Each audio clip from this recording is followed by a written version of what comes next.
श्री हरिवंश महाराज जी। महाराज जी, असंग कैसे रहा जाए, इसके क्या नियम है? मतलब इनका डिवोर्स हो गया महाराज जी, उसके बाद जीवन में असंग रहने, मतलब चाहते हैं कि मानसिक और आध्यात्मिक उन्नति होती रहे उनकी। और आजकल के मॉडर्न जमाने में कैसे महाराज जी इसको? जब तक हम अंतर्वृत्ति को भगवान से नहीं जोड़ते हैं तब तक असंगता हो ही नहीं सकती, क्योंकि मन किसी न किसी वस्तु, व्यक्ति, स्थान का आश्रय लिए बिना रह नहीं सकता।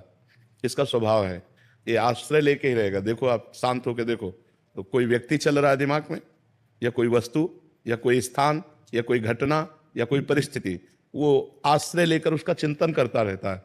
तो इसके इन आश्रयों का, जो पूर्व में आश्रय लेकर अपने अंदर कैसेट बना लिए, जब हम नाम जप करते हैं तब तो हमें खोल के दिखाता है कि ये कमाई है हमारे पास, तो हमें उसे डिलीट करनी है और नई होने न पावे।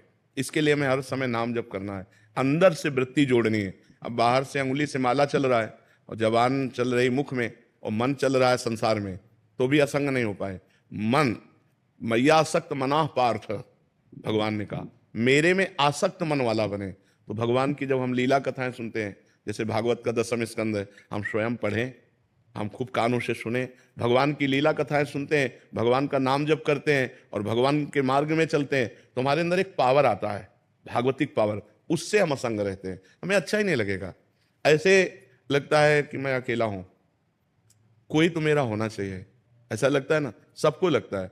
जिसकी हम गोद में सर रखकर चैन से सो सके वो केवल भगवान है, नहीं तो संसार कपटी है। ये पाए जान जगत में सब जन कपटी कुटिल कलयुगी टंच। ऊपर से क्या है अंदर से क्या जान पाना बड़ा कठिन है। ऊपर से कुछ और भाषा है और दिखावा है, और अंदर से बहुत और दिखावा है। तो एक है जो भीतर और बाहर दोनों से एक है, वो भगवान है। भगवान का हम आश्रय लें, जिससे भी मिले हमारा पवित्र व्यवहार होना चाहिए, गंदा आचरण नहीं होना चाहिए। कोई हमको गाली दे तो हम सुन के सह जाएं, हम किसी को पलट के गाली ना दें, और नाम जप करें तो धीरे धीरे हमारे अंदर अध्यात्म की वो योग्यता आएगी जिसे असंगता कहते हैं। असंगो हम पुरुषा, मैं असंग हूं, यह ऐसा अनुभव होगा, क्योंकि वास्तविक हम असंग हैं। हमारा जो स्वरूप है वो असंग ही है। वो कभी पर वो स्वरूप जो है गलती कर बैठा, देह को मैं मानकर, अंतःकरण मन बुद्धि को मैं मानकर वो फंस गया। इसलिए नाम जप करो, भगवत चर्चा सुनो, सत्संग सुनो और अच्छे आचरण करो, पवित्र आचरण करो, तभी असंगता है। गलत आचरण करे और अध्यात्म की बातें करे तो वो बातें बातें केवल है, जीवन में प्रकाश नहीं होगा। अगर जीवन को उन्नतिशील बनाना है, बढ़िया सुखमय जीवन व्यतीत करना है, तो गंदे आचरणों को पहले रोको, जो पाप आचरण है उनको रोको, अच्छे आचरण करो और नाम जप करो। बाबा इसका बल आपको नहीं, ये बल जो हमें जहां से मिला है वही खजाना तुम्हें दे रहे हैं। मान लो हम कह रहे राधा राधा जपो, भगवत चर्चा सुनो, तो इसी से तो हमें बल मिला है। जिस बल से हम टिके हुए हैं वही बल हम सबको दे रहे हैं।